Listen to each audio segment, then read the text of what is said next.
Hello everyone, we are going to talk about Lord Dalhousie today. ठीक है, हम लोग आज लॉर्ड डलहौजी के बारे में पढ़ने जा रहे हैं। आधुनिक भारत के इतिहास को अगर हमें पढ़ना है तो हमें जो भी हमारे गवर्नर जनरल जनरल रह चुके थे उस समय, ठीक है, तो उनकी नीतियों को पढ़ना बड़ा इंपॉर्टेंट हो जाता है। उनके कार्यकाल को समझना बड़ा इंपॉर्टेंट हो जाता है कि उन्होंने कौन कौन सी नीतियों को अपनाया था उस समय भारत में। ठीक है, तो उनमें एक हम लॉर्ड डलहौजी को आज पढ़ेंगे। अच्छा, इसको पढ़ना क्यों इम्पोर्टेंट हो जाता है, इसके कार्यकाल को समझना क्यों इम्पोर्टेंट हो जाता है, क्योंकि आप देखो इसका जो टाइम पीरियड है ये 1848 में गवर्नर जनरल के पद पर आया था और 1856 तक, ठीक है, यानी कि 8 साल तक इसने भारत में जो है शासन किया। ठीक है, और आप देखोगे 1856 के तुरंत बाद हम जानते हैं द रिवॉल्ट ऑफ 1857 हमारा होता है, 1857 का विद्रोह भी होता है। तो आप देख सकते हो, हम ये कह सकते हैं कि भाई इसी की नीतियों के चलते कहीं ना कहीं एक कारक ये भी रहा होगा, लॉर्ड डलहौजी की नीतियां 1857 के विद्रोह के पीछे का एक कारण। ठीक है, तो इसलिए हमें इसको पढ़ना इंपॉर्टेंट हो जाता है। वैसे तो 1857 के विद्रोह के पीछे कई कारक जिम्मेदार थे, है ना, तो लेकिन एक कारक हम ये भी कह सकते हैं कि कहीं ना कहीं लॉर्ड डलहौजी ने जिस प्रकार की नीति अपनाई थी, है ना, भारत के अंदर, उसका भी कहीं ना कहीं इम्पैक्ट ये हमें देखने को मिलता है। ठीक है, अब लॉर्ड डलहौजी के बारे में यदि हम देखें तो आप देखोगे कि ये सबसे यंगेस्ट गवर्नर जनरल था जब जिस समय इसने चार्जेस लिए थे भारत के। गवर्नर जनरलशिप इसने जब हासिल की थी तो उस समय ये मात्र 36 वर्ष का था। ठीक है, आप समझ सकते हो। तो अब हमें ये देखना है कि भाई 1848 के समय में, है ना, 1848 के समय में इंडिया की क्या स्थिति थी, था इंडिया की कंडीशन उस समय क्या थी। अब इंडिया की कंडीशन यानी कि पॉलिटिकली क्या कंडीशन थी, इकोनॉमिकली क्या कंडीशन थी, ये हमें समझना होगा। ठीक है, तो यदि पॉलिटिकली यदि हम देखें इंडिया की कंडीशन तो 1848 तक जो ब्रिटिश थे, ब्रिटिश पावर एक प्रकार से पैरामाउंट पावर बन चुकी थी, है ना, और पैरामाउंट पावर का मतलब होता है सर्वोच्च शक्ति। ठीक है, बन चुकी थी, है ना। और आप देख सकते हो कि जो भी भारत के अंदर जो भी सर्वोच्च शक्तियाँ थी, है ना, जैसे कि मराठा, है ना, मैसूर राज्य या मुगल्स या फिर बंगाल के नवाब, है ना, ये सब जो है इनका सबका दमन हो चुका था। ब्रिटिश ने इन सबको जो है हरा दिया था। ठीक है, यहाँ तक ये सब लोग हट चुके थे, मतलब ये दब चुके थे पूरी तरीके से। और बचे कुछ राज्य थे, बचे कुछ राज्य में जैसे कि पंजाब, अवध, है ना, सिंध, इन सब का इन सब का भी दमन जो कि किया गया लॉर्ड डलहौजी के द्वारा। जो बचे कुछ राज्य थे वो इनने उसका दमन कर दिया। ठीक है, लॉर्ड डलहौजी ने। और उस दमन के लिए इन्होंने जो नीति अपनाई थी वो थी पॉलिसी ऑफ एनेक्सेशन, है ना, पॉलिसी ऑफ एनेक्सेशन, ये बड़ा इंपॉर्टेंट है, पॉलिसी ऑफ एनेक्सेशन। ठीक है, अब हम लोग अभी थोड़ी देर में पॉलिसी ऑफ एनेक्सेशन के पर चर्चा करेंगे, है ना, क्या क्या तरीके थे, किस प्रकार से ये जो बचे कुचे राज्य हैं इनको भी दबा दिया लॉर्ड डलहौजी के टाइम पर पे। लेकिन उससे पहले यदि हम देखें तो अगर लॉर्ड डलहौजी की इंग्लैंड में क्या स्थिति थी, है ना, इन इंग्लैंड, इंग्लैंड में यदि हम देखें तो उसकी क्या स्थिति थी, तो लगभग आप देखोगे 1846-47 में आप देखोगे ये मेंबर ऑफ पार्लियामेंट बन के आता है वहाँ पे, है ना, तो संसद का एक सदस्य के रूप में उभरता है ना, ये लॉर्ड डलहौजी। और उस समय इंग्लैंड का पीएम था सर रॉबर्ट पील, सर रॉबर्ट पील। और सर रॉबर्ट पील का विश्वास इसको प्राप्त था, लॉर्ड डलहौजी को इसका विश्वास प्राप्त था। अब आगे चल के आप देखोगे इंग्लैंड में एक व्यवस्था थी बोर्ड ऑफ ट्रेड। ठीक है, अब ये बोर्ड ऑफ ट्रेड का भी अध्यक्ष बन करके आता है। बोर्ड ऑफ ट्रेड का अध्यक्ष बना, ट्रेड यानी कि व्यापार, है ना, व्यापार का एक बोर्ड था, उसका अध्यक्ष बन के आया था ये लॉर्ड डलहौजी। ठीक है, और इंग्लैंड में उसने उसने रेलवे कंस्ट्रक्शन का काम बहुत अच्छे से किया था और उसकी वहाँ पे प्रशंसा हुई थी। यही डेवलपमेंट लॉर्ड डलहौजी भारत में भी करेगा। ठीक है, जब हम इसके डोमेस्टिक रिफॉर्म्स पढ़ेंगे, डोमेस्टिक रिफॉर्म्स में हम देखेंगे कि इन इसके ही द्वारा भारत के अंदर रेलवे का डेवलपमेंट होता है। 1850 के बाद रेलवे का डेवलपमेंट होता है, ये ध्यान रखना है। ठीक है, और रेलवे का डेवलपमेंट करने के पीछे इनकी अलग अपना अलग इनकी मंशा थी। ठीक है, वो हम लोग आगे देखेंगे, वो डोमेस्टिक रिफॉर्म्स में हम लोग देखेंगे। इसके बाद यदि हम देखें तो अब इसने मैंने आपको बताया जो बचे कुचे राज्य थे उसका दमन या उसका कैसे उसको हराया। तो इसके लिए इसने, मैंने बताया, इसने एक पॉलिसी को अपनाया था, पॉलिसी ऑफ एनेक्सेशन। और एनेक्सेशन का मतलब होता है राज्य को विलय कर देना, है ना, यानी कि किसी राज्य को अपने अधीन कर लेना। इसके लिए दो तरीके इसने अपनाए थे, ठीक है। तरीका नंबर 1 यदि हम इस पे डिस्कस करें तो एक तरीका था मिसरूल का, ठीक है। मिसरूल, अब ये क्या है? मिसरूल का मतलब होता है कुशासन। ये क्या करता था? ये पहले जिस राज्य का दमन करना है, जिस राज्य का विलय करना है ना, उसमें ये दिखाता था कि आपको एडमिनिस्ट्रेशन चलाना नहीं आता। आपके जो एडमिनिस्ट्रेशन है, जो प्रशासन है, वो प्रशासन नहीं है। हम आपको बेनिफिशियरी प्रशासन कैसे होता है उसकी शिक्षा देंगे, हम आपको सिखाएंगे कि बेनिफिशियरी एडमिनिस्ट्रेशन कैसे होता है, ठीक है। आपके यहाँ मिसरूल है, ठीक है। मिसरूल मतलब कुशासन है। हमें आपको सिखाना पड़ेगा कि कैसे सही से एडमिनिस्ट्रेशन किया जाता है, ठीक है। तो इस प्रकार से ये आप कहानी बनाते थे एक प्रकार से ब्रिटिश, और उसको उस प्रकार से उसका एनेक्सेशन कर लेते थे, विलय कर लेते थे। तो ये एक तो तरीका ये था। और तरीका नंबर 2 जो लॉर्ड डलहौजी ने अपनाया था, है ना, तरीका नंबर 2, बच्चे कुछ राज्य का मैंने बताया उसको दमन करना है, उसका विलय करना है। उसके लिए इसने तरीका अपनाया था डॉक्ट्रिन ऑफ लैप्स, इसको कहते हैं डॉक्ट्रिन ऑफ लैप्स, ठीक है। हिंदी में बोलेंगे व्यपगत का सिद्धांत। अब ये क्या है, ये भी हम लोग अभी चर्चा करेंगे। तो सबसे पहले यदि हम देखें तो आप देखो बचे कुछ राज्य में, जैसे कि पंजाब हो गया, है ना, पंजाब, और हम देखेंगे Awadh. Awadh, the annexation of Awadh, Awadh का विलय और पंजाब का विलय, है ना। ये दो छोटे राज्य जो बचे हुए थे, इसको इन्होंने इसका एनेक्सेशन किया, ठीक है। अब सबसे पहले हम लोग पढ़ेंगे पंजाब का एनेक्सेशन। जैसे कि यदि हम अपने कंटेंट में भी देख सकते हैं, जो हम लोग ने अभी बताया, तो youngest governor general of India ये रह चुका था, ठीक है। और डलहौजीज़ की जो पॉलिसी है उनको हमें पढ़ना ज़रूरी है, क्योंकि हमें उससे पता चल जाएगा कि आखिर 1857 के रिवॉल्ट का क्या कारण है, ठीक है। इनके हिसाब से लॉर्ड डलहौजी की नीतियाँ भी एक कारक रही होंगी, है ना, इसलिए हम लोग को इसको पढ़ना ज़रूरी है ना। और इसकी पॉलिसी में हम लोग को पता है एक आता है the great drama of annexation, है ना, ये हम लोग को पता होना चाहिए, ठीक है। और बाकी हम लोग अभी चलते हैं पंजाब के एनेक्सेशन पे, ठीक है। ओके, तो अब यदि हम पंजाब के एनेक्सेशन पर चर्चा करें, पंजाब का विलय कैसे हुआ, ठीक है। इससे पहले हमें पंजाब की थोड़ी सी बैकग्राउंड स्टोरी पता होनी चाहिए। दरअसल लॉर्ड डलहौजी के पहले जो गवर्नर जनरल के पद पर था 1844 से 1846 तक, है ना, 2-3 साल के लिए, लॉर्ड हार्डिंग, ठीक है। और लॉर्ड हार्डिंग के समय में ही ये हमें पता होना चाहिए कि कौन से गवर्नर जनरल के पहले और उससे बाद में कौन सा गवर्नर जनरल है, क्योंकि ये टर्मिनोलॉजीज पता होनी चाहिए, कई क्वेश्चंस इस पे आ सकते हैं, ठीक है। तो लॉर्ड हार्डिंग, लॉर्ड डलहौजी के पहले था लॉर्ड हार्डिंग। इसके समय में प्रथम आंग्ल जो सिख वॉर होता है ना, तो प्रथम प्रथम आंग्ल सिख वॉर होता है लॉर्ड हार्डिंग के समय में।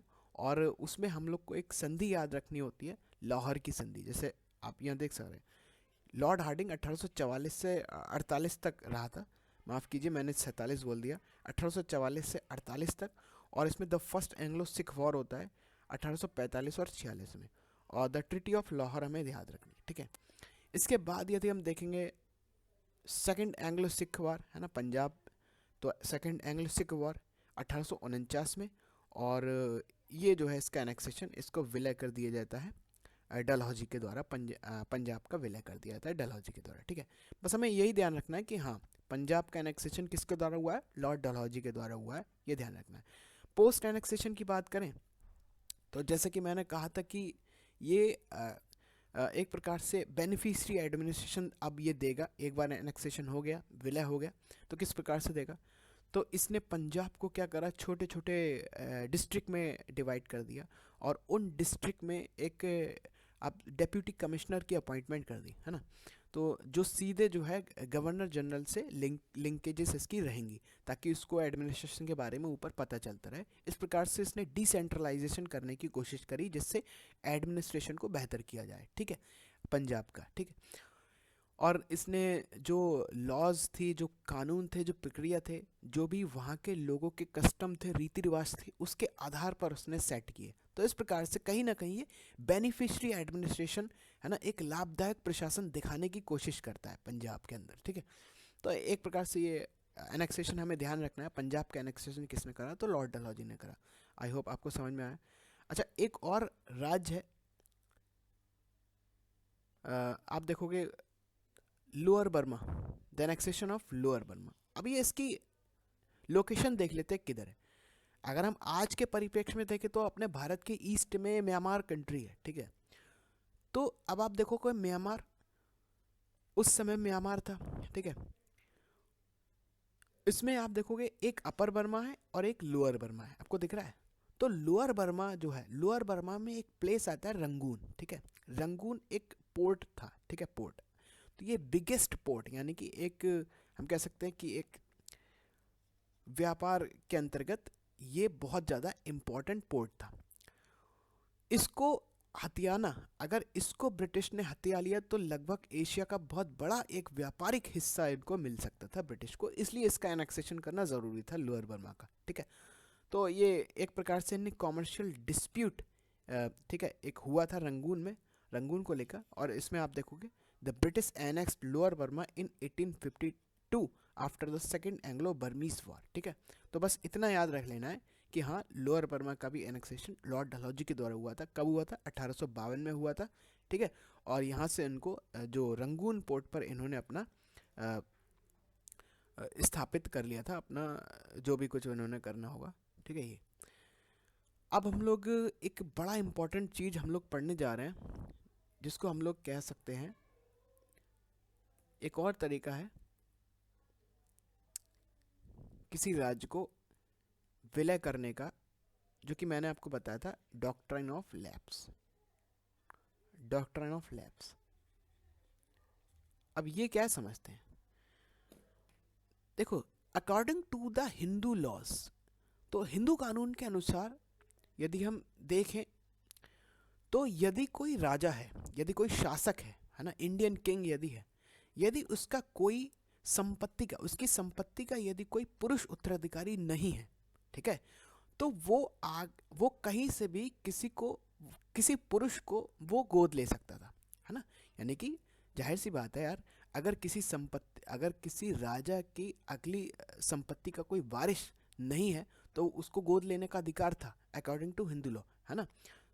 तो ये तो मेरे ख्याल से आज भी विद्वान है ना, और उस समय भी यही था अकॉर्डिंग टू हिंदू लॉ। लेकिन इसमें अगर कोई राज्य है ना, मान लीजिए ये कोई राज्य है, ये मान लीजिए कोई राज्य है, यहाँ पे कोई एक शासक बैठा है ना, और ये राज्य जो है, हम जानते हैं कि 1848 तक जो राजनीतिक जो सत्ता किस पर थी, किस पे डिपेंड थी या किसके हाथों में थी? तो ब्रिटिश के, पूरी तरीके से ब्रिटिश के हाथों में आ गई है ना। इसको ईस्ट इंडिया कंपनी भी कह सकते हैं, क्योंकि अभी 1857 अभी तक तो ईस्ट इंडिया कंपनी के हाथों में कहेंगे, ऐसा कहेंगे हम लोग, लेकिन 1857 के विद्रोह के बाद ईस्ट इंडिया कंपनी को पूरी तरीके से ख़त्म कर दिया जाएगा और ब्रिटिश सीधे सत्ता पर आ जाएंगे, ठीक है। तो लगभग हम कह सकते हैं कि हाँ, ब्रिटिश का रोल था, ठीक है, सबसे ज़्यादा ब्रिटिश राजनीतिक सत्ता में आ चुके थे यहाँ तक। अब यदि ब्रिटिश यहाँ पे पैरामाउंट पावर है, ये पैरामाउंट पावर है, ठीक है, पैरामाउंट पावर का मतलब सर्वोच्च शक्ति भारत में, और इसके अधीन यदि कोई राज्य है, ठीक है, और उस राज्य में जो राजा है, जो किंग है, उसकी कोई भी, उसकी संपत्ति का कोई भी उत्तराधिकारी नहीं है ना, उसकी संपत्ति का कोई भी उत्तराधिकारी नहीं है, पुरुष उत्तराधिकारी नहीं है, तो उसको तो अधिकार है अकॉर्डिंग टू हिंदू लॉ कि वो बाहर से किसी को गोद ले सकता है। अब लॉर्ड डलहौजी ने ये अपनी कूटनीतिक चाल से ये सोचा, या ये इसने अपना जो भी है वो किया, कि अगर मैं, यानी कि पैरामाउंट पावर ब्रिटिश है, और अब राजा को गोद लेने के लिए परमिशन लेनी पड़ेगी ब्रिटिश की, ठीक है। परमिशन लेनी पड़ेगी ब्रिटिश की। और यदि लॉर्ड डलहौजी अब इस परमिशन को यदि मना कर देगा कि नहीं आप गोद नहीं ले सकते, तो एक प्रकार से जब गोद नहीं लेगा तो वो आगे आने वाले उसकी संपत्ति का जो उत्तराधिकारी है वो आएगा ही नहीं, ना उसका आगे वंश पूरा बढ़ पाएगा आगे। इस प्रकार से वो राज्य जो है वो क्या हो जाएगा, कोलैप्स हो जाएगा। राज्य तो समाप्त होने की कगार में आ जाएगा, और इस प्रकार से ब्रिटिश पूरी तरीके से इस राज्य पर कब्जा कर लेंगे। इस सिद्धांत को कहते थे डॉक्ट्रिन ऑफ लैप्स, और इस डॉक्ट्रिन ऑफ लैप्स का ही प्रयोग करके लॉर्ड डलहौजी ने कई राज्यों का विलय किया। जैसे कि आप देख सकते हो, मैंने आपको बताया according to Hindu law, content पे देख लेते हैं एक बार। According to Hindu law, one can adopt a son in case of no male heir to inherit the property. वो अडॉप्ट कर सकता था एक सन बाहर से, ठीक है, अगर इसकी प्रॉपर्टी का कोई उत्तराधिकारी नहीं है तब। बिग क्वेश्चन इज डैट, बड़ा प्रश्न ये था कि अगर कोई state subordinate to the paramount power, अगर कोई राज्य किसी सर्वोच्च शक्ति के अधीन है, तब उस कंडीशन में गोद लेने के लिए भाई परमिशन टू द ब्रिटिश की परमिशन लेनी होगी। और according to Dalhousie, if such permission was refused, अगर इस प्रकार की परमिशन को मना कर दिया गया तो भाई स्टेट वुड लैप्स, जो राज्य है वो समाप्त हो जाएगा। Thereby become part of the British India, इस प्रकार वो ब्रिटिश इंडिया का पार्ट बन जाएगा, उसका एनेक्सेशन कर दिया जाएगा इस प्रकार से, ठीक है। इस सिद्धांत को कहा गया डॉक्ट्रिन ऑफ लैप्स। इसका इस्तेमाल करा लॉर्ड डलहौजी ने, और सतारा हो गया, झांसी, नागपुर, इन सब स्टेट को इसी सिद्धांत के जरिए उसका एनेक्सेशन किया गया, उसका विलय किया गया लॉर्ड डलहौजी के द्वारा, ठीक है। लॉर्ड डलहौजी को आगे जाके ब्लेम भी किया गया, इसके द्वारा लॉर्ड डलहौजी पे इल्ज़ाम लगाया गया था कि भाई इसने गलत तरीक़ों से राज्यों का एनेक्सेशन किया है ना, using of doctrine of lapse. Doctrine of lapse का, व्यपगत के सिद्धांत का इस्तेमाल करके कहीं ना कहीं राज्यों का दमन किया, ठीक है। और एक प्रकार से जो व्यपगत का सिद्धांत है, इसको एक इंस्ट्रूमेंट की तरह लिया भारत के अंदर, है ना। लेकिन खैर 1857 के विद्रोह के बाद जो डॉक्ट्रिन ऑफ लैप्स है, इसको वापस ले लिया जाता है, इस सिद्धांत को वापस ले लिया जाता है। अब हम बड़ा इंपॉर्टेंट चीज हम लोग पढ़ने जा रहे हैं,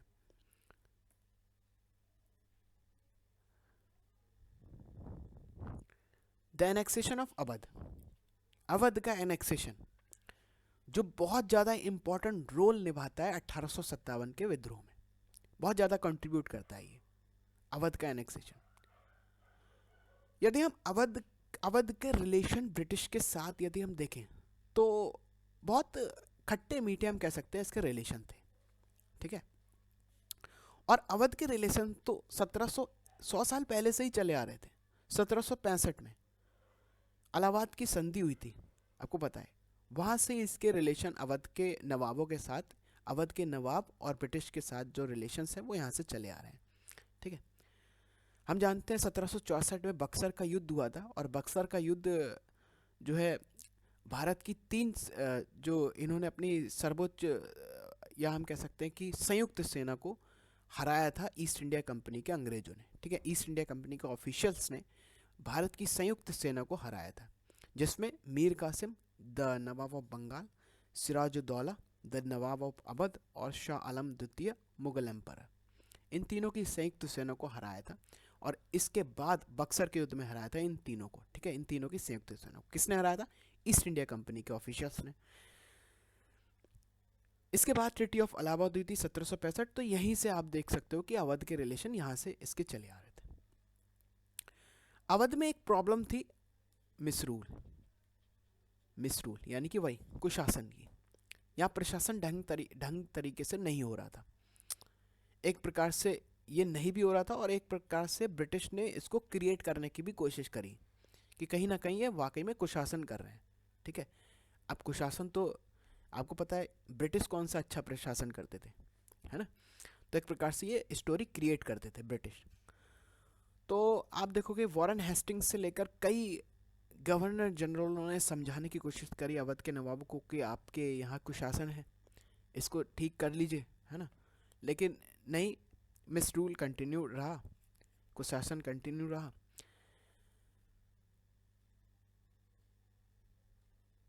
नवाब, जो अवध के नवाब थे, उनकी एक गलत फहमी थी, एक प्रकार से गलत फहमी ये रहती थी, उनका ये मानना था कि भाई ब्रिटिश हमारा एनेक्सेशन नहीं कर सकते, हमारे राज्य का विलय नहीं करेंगे ब्रिटिश, क्योंकि हम तो उनके प्रति वफादार हैं, है ना, तो हमारे राज्य का एनेक्सेशन क्यों करेंगे। और हमारे हमारे ही यहाँ से जो है कई लोग ब्रिटिश की सेना भी मदद भी कर रहे हैं, है ना। जैसे कि यदि हम देखें तो ब्रिटिश की जो आर्मी होती थी उसमें इंडियन जो आर्मी के लोग थे वो ज़्यादातर भारतीय सैनिक जो थे वो अवध से ही आते थे, ज़्यादा ज़्यादा में ज़्यादा, ठीक है, यदि हम देखें तो। अब इसको एक गलतफहमी थी अवध के नवाबों को कि ब्रिटिश हमारा एनेक्सेशन नहीं कर सकते, लेकिन इनको एनेक्सेशन करना था अवध का, क्योंकि ये कंपनी इसकी टेरिटरी के लिए बहुत इंपॉर्टेंट हो जाता है। एक्सपेंड, कंपनी की टेरिटरी को एक्सपेंड करने के लिए, है ना, ब्रिटिश की टेरिटरी को एक्सपेंड करने के लिए भाई इन राज्यों का विलय करना ब्रिटिश के लिए आवश्यक था, ताकि वो सर्वोच्च शक्ति बन पाए, है ना, भारत के अंदर। तो एक प्रकार से एक मिस रूल को क्रिएट करना ब्रिटिश के द्वारा, ये एक बड़ी आप समझ सकते हो बहुत इनको भारी पड़ा। जैसे ब्रिटिश ने, यानी कि लॉर्ड डलहौजी ने क्या करा, इंग्लैंड से एक रिपोर्टर मंगवाया, ब्रिटिश रिपोर्टर था विलियम हेनरी स्लीमैन, और इनसे कहा कि आप अवध के लिए एक रिपोर्ट तैयार कीजिए मिस रूल के अंतर्गत। तो इसने रिपोर्ट तैयार की, मानवीय दुख और लापरवाह कुशासन के तमाशे। जैसे कि आप देख पा रहे हैं, लापरवाह कुशासन, यानी कि अवध का ये इस रिपोर्ट में कहना चाह रहा है कि भाई देखिए अवध का कुशासन, है ना, ये ठीक नहीं है, लापरवाह है, इसलिए हमें इसको सिखाना पड़ेगा, है ना, और हमें एनेक्सेशन करके इसका प्रशासन अपने हाथ में लेना होगा, ठीक है। तो इस प्रकार से लॉर्ड डलहौजी, यदि हम देखें तो 1856 तक आते आते, है ना, अवध का भी एनेक्सेशन कर देता है, यानी कि इसका भी विलय कर देता है। अब अवध के एनेक्सेशन का बहुत ज़्यादा नुकसान उठाना पड़ा ब्रिटिश को, क्योंकि यदि हम देखें तो डलहौजीज एनेक्सेशन ऑफ अवध का जो एनेक्सेशन था ये लास्ट वन था, आखिरी एनेक्सेशन था, और इसने क्रिएटेड ग्रेट पॉलिटिकल डेंजर, बहुत ज़्यादा एक डेंजर जो है, राजनीतिक डेंजर जो है स्थापित कर दिया था। क्यों? क्योंकि कहीं ना कहीं अवध के जो यहाँ के जो मुस्लिम एलाइट थे वो काफ़ी परेशान हो गए थे, और सबसे ज़्यादा जो इफ़ेक्ट पड़ा इंडियन ट्रॉप्स, जो भारतीय सैनिक थे, इन पर सबसे ज़्यादा प्रभाव पड़ा अवध के एनेक्सेशन का।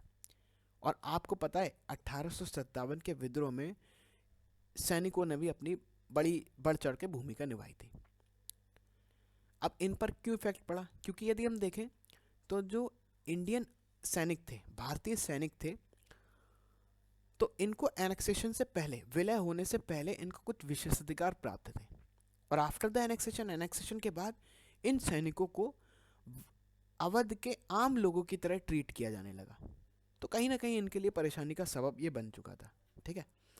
और आप देखोगे तो अवध का एनेक्सेशन से कहीं ना कहीं हम देख सकते हैं, इसने the annexation of Awadh contributed to the mutiny of 1857, 1857 के विद्रोह में सबसे ज़्यादा कंट्रीब्यूट किया अवध ने। आई होप आपको ये लॉर्ड डलहौजी पर जो हमने आज चर्चा करी है आपको समझ में आया होगा। अगर समझ में आया होगा तो अच्छी बात है। आगे जाके हम लोग इसके लॉर्ड डलहौजी के अभी हम लोग को डोमेस्टिक रिफॉर्म्स भी समझने हैं, वो हम लोग करेंगे आगे अपने आने वाले लेक्चर में। तब तक के लिए चलते हैं।